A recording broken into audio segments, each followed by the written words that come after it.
Bienvenue à tous, merci de nous rejoindre sur Africa 24 pour cette émission spéciale consacrée à la 3e édition du prix international UNESCO Guinée équatoriale pour la recherche en sciences de la vie. Ce prix récompense les projets et les activités de personnes, d'institutions ou d'organisations non gouvernementales dans le domaine de la recherche en sciences de la vie. Ce prix, il est décerné ce lundi 10 octobre à Paris, en France, au siège de l'UNESCO. Africa 24 vous fait vivre cet événement en direct de la capitale française. Nous sommes en compagnie de notre éditorialiste Alfred Chango et nous sommes également en compagnie de Serge Dosso-Yovo. Il est consultant en politique de développement. Messieurs, soyez les bienvenus sur ce plateau. Merci Diara. Entrons donc sans plus tarder dans le vif du sujet. Le prix UNESCO Guinée équatoriale s'inscrit dans le cadre des efforts de l'UNESCO visant à encourager la recherche et le développement de centres d'excellence dans les sciences de la vie. Depuis 2012, plusieurs travaux ont été financés sur le continent. Les précisions de Deo Gracia Sekpodo. Créé par le Conseil exécutif de l'UNESCO, le prix UNESCO Guinée équatoriale pour la recherche en sciences de la vie est destiné à récompenser les projets et activités scientifiques contribuant à améliorer la qualité de la vie humaine. Il s'agit d'une initiative de la République de Guinée équatoriale qui vise à encourager la recherche, la mise en place et le développement de réseaux de centres d'excellence en sciences de la vie. Le prix UNESCO Guinée équatoriale pour la recherche scientifique a été créé selon les principes fondamentaux de l'UNESCO. L'ambition est de développer les centres de recherche en sciences de la vie pour réduire les pertes en vies humaines provoquées par les grandes maladies auxquelles nous sommes confrontés. Ces dernières menacent la santé de l'ensemble de l'humanité et celle des Africains en particulier. À travers le prix UNESCO Guinée équatoriale, Malabo veut soutenir les recherches scientifiques dans le monde par le financement des projets des chercheurs pour la plupart dotés d'un potentiel énorme mais limités dans leur travail, dans leur engagement, faute de ressources financières nécessaires. La science et la technologie au service du développement constituent un véritable patrimoine pour l'humanité dont doivent pouvoir jouir tous les peuples du monde dans les mêmes conditions, sans aucune discrimination pour quelque raison que ce soit. C'est d'ailleurs là le rôle que joue l'UNESCO. L'objectif du prix international UNESCO Guinée équatoriale pour la recherche en sciences de la vie a été créé précisément au nom de ce principe fondamental qui régit l'UNESCO afin de promouvoir la recherche et un développement approfondi des centres spécialisés en matière de sciences de la vie en vue de réduire les pertes humaines provoquées par les grandes maladies qui continuent, contribuant ainsi à résoudre les problèmes qui portent atteinte à la seule santé et qui causent un véritable fléau à l'humanité tout entière et au continent africain en particulier. La Guinée équatoriale se félicite aujourd'hui au regard du bilan depuis la création de ce prix en mars 2012. Malgré les controverses, le prix doté d'une enveloppe de $300 000 continue de récompenser la recherche en sciences de la vie à travers le monde. Monsieur Dosso-Yovo, je me tourne directement vers vous. On est à la 3e édition de ce prix Guinée équatoriale UNESCO pour la recherche et la science de la vie. Quel intérêt trouvez-vous à ce prix ? Je crois que c'est une initiative qui est salutaire, qui est à encourager. Il faut voir aujourd'hui l'état de la recherche dans nos pays d'Afrique et constater simplement que ce genre d'initiative ne peut que renforcer tous les travaux qui peuvent se faire pour encourager justement les chercheurs qui sont démunis de moyens au niveau national. Et une initiative comme celle-là, qui couvre l'ensemble non seulement des pays d'Afrique, mais également d'autres régions du globe qui sont défavorisées, permet justement de prendre en compte un certain nombre de maladies et de lutter contre la progression de ces maladies et l'impact que cela peut avoir sur le développement économique et social des populations. Alfred, qu'est-ce qu'on peut dire au niveau du signal fort qui est envoyé avec ce type de prix initié par un pays comme la Guinée équatoriale ? Alors, on peut dire plusieurs choses. Au plan politique, effectivement, on sait que à l'UNESCO, la bataille a toujours été entre les pays riches, les pays développés, qui étaient les plus grands contributeurs de l'UNESCO. On l'a vu lorsque l'UNESCO a pris des positions en faveur soit des pays du tiers-monde, soit d'un candidat du tiers-monde. Certains pays, certaines grandes puissances, hyperpuissances, retiraient leur financement au sein de l'UNESCO, les États-Unis pour ne pas les nommer.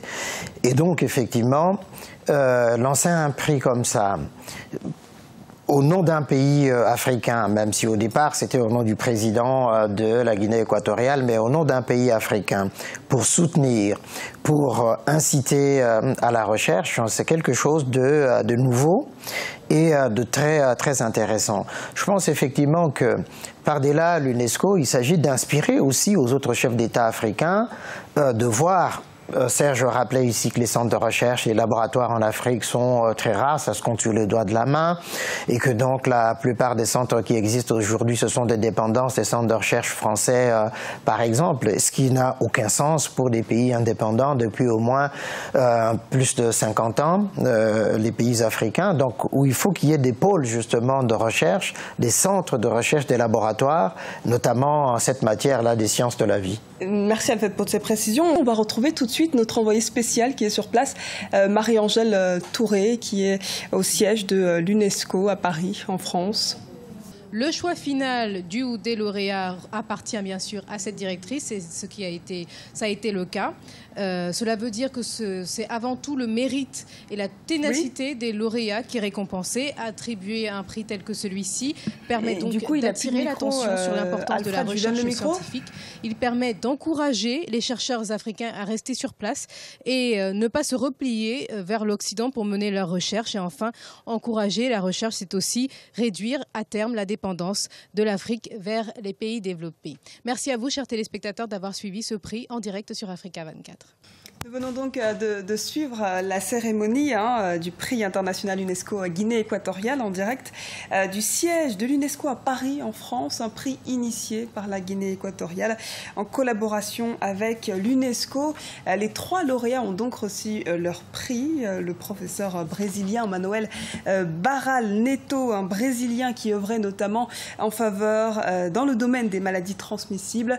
On avait également le professeur indien Balram Bhargava, un Indien qui milite en faveur de la gestion des maladies cardiovasculaires. Et on a également un professeur sénégalais qui représentait le continent, Amadou Alfassal, qui fait des recherches, lui, particulièrement sur les maladies virales comme Ebola, chikungunya ou encore la dengue. Alors, on va se pencher un petit peu sur le profil de ces lauréats. On a des lauréats qui viennent plutôt du sud, un Indien, un Sénégalais et un Brésilien. En regardant le parcours de ces lauréats, quel message est derrière ce prix finalement, ces nominations, Alfred ? Alors, je pense que l'UNESCO est fidèle à son esprit, qui est de favoriser et de promouvoir les sciences, l'éducation, la culture et le développement dans les pays du tiers-monde, dans les pays en voie de développement. Évidemment, les 3 lauréats viennent de 3 continents qui constituent en grande partie justement ce vaste continent qui est encore délaissé par les progrès de la science. Et là, on a 3 personnalités scientifiques des très hautes volées qui, tout en étant dans les laboratoires respectifs dans leurs pays respectifs, travaillent justement dans des secteurs spécifiques de la santé et de la médecine tropicale pour aider justement à mettre en place des protocoles, des moyens pour soigner justement tous ces malades des pays du Sud. Mais le continent africain est la région qui compte la moins forte concentration de scientifiques et par conséquent le plus faible volume de publications scientifiques selon l'UNESCO. Seul 1,1% des publications scientifiques diffusées à travers le monde sont des œuvres scientifiques africaines. Donc plusieurs pays tentent désormais d'inverser la tendance, comme la Côte d'Ivoire ou encore la Guinée équatoriale. Je vous propose de suivre ce sujet de Deo Gracias Podo et ensuite on réagit ensemble là-dessus. Selon l'Organisation des Nations Unies pour l'éducation, la science et la culture, UNESCO, moins de 2% des publications scientifiques diffusées à travers le monde sont l'œuvre de scientifiques africains. Un défi que les chefs d'État et de gouvernement du continent entendent bien relever. Depuis 2010, ils se sont engagés à consacrer au moins 1% de leur budget à la recherche scientifique. Je pense qu'il faudrait que la politique accorde plus de crédit à la recherche en nous octroyant plus de financement. Parce qu'un pays ne peut pas se développer si le volet recherche n'est pas suffisamment développé. Que ça soit aussi bien la recherche fondamentale, que la recherche appliquée, que la recherche développement. Car c'est la recherche qui permet à un pays d'aller de l'avant et d'avoir une plus-value. Le pari reste néanmoins difficile car beaucoup de pays doivent faire face à des difficultés d'ordre structurel, financier, matériel, humain et institutionnel. Les taux d'investissement dans les infrastructures universitaires, les structures de recherche et de développement demeurent en deçà des attentes. La crise sanitaire provoquée par l'épidémie du virus Ebola en Afrique de l'Ouest a illustré le retard de la recherche scientifique sur le continent. De nombreux États élaborent dès lors des stratégies pour combler le retard en la matière. En juillet 2015, sur l'initiative de la Guinée équatoriale, une rencontre réunissant plusieurs décideurs politiques et économiques a permis de mobiliser plusieurs milliers de dollars pour soutenir la recherche contre le virus Ebola en Afrique de l'Ouest.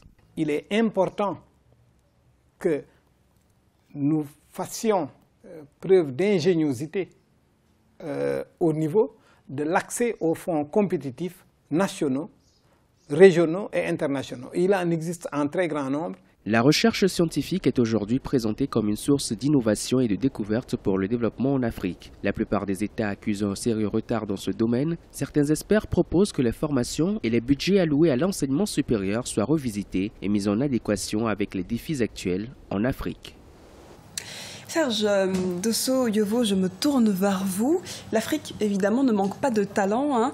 Finalement, comment se donner les moyens de développer la recherche de pointe en Afrique et de soutenir tous ces jeunes chercheurs, tout en sachant qu'il y a une certaine volonté d'émerger dans le domaine scientifique en Afrique? Je pense que la volonté, pour l'instant, elle est essentiellement concentrée au niveau des chercheurs eux-mêmes. Et c'est ce qu'ils font depuis des décennies. Et que la volonté la plus importante, celle qu'il faut soutenir ou celle qu'il faut encourager, c'est la volonté politique. On a certains pays qui font des visions, oui, vision 2030, on a le sûr. Kenya qui a lancé des initiatives, l'Afrique du Sud, l'Algérie. On a certains pays qui quand même impulsent une... Ça reste atomique, c'est-à-dire ce que je veux dire par là, c'est que ces pays restent, on va dire, marginaux par rapport à la grande majorité. Ça ne veut pas dire qu'il faut minimiser les efforts qui sont faits dans ces pays, mais est-ce que, pour répondre à la question que vous m'avez posée, comment faire pour que la recherche africaine ait plus d'envergure et plus de visibilité? C'est une volonté politique d'abord, mais aussi il faut qu'on intègre dans notre système de recherche la notion, on va dire, commerciale. Je mets ça entre griffes.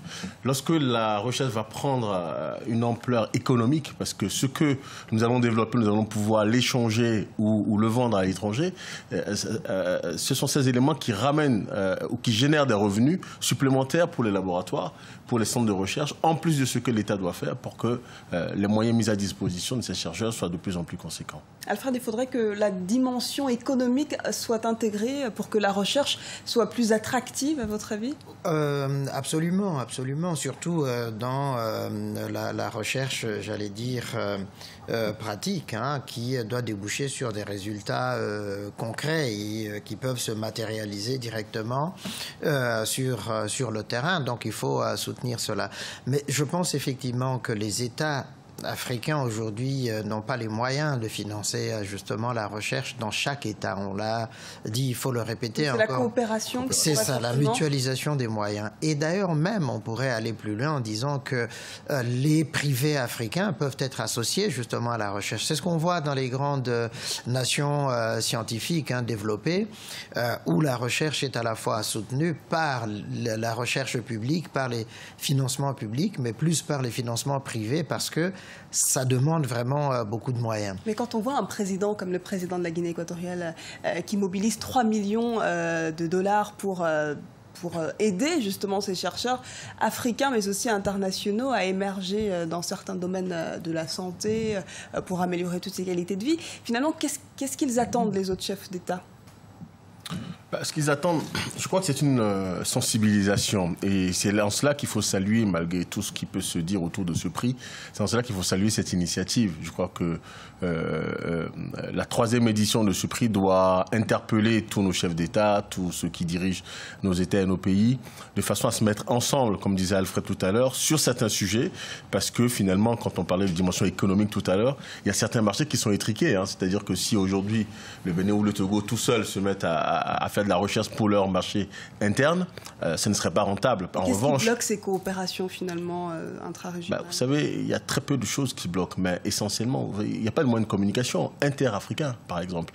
Partir de Dakar pour aller à Ouagadougou peut vous prendre 24 à 36 heures.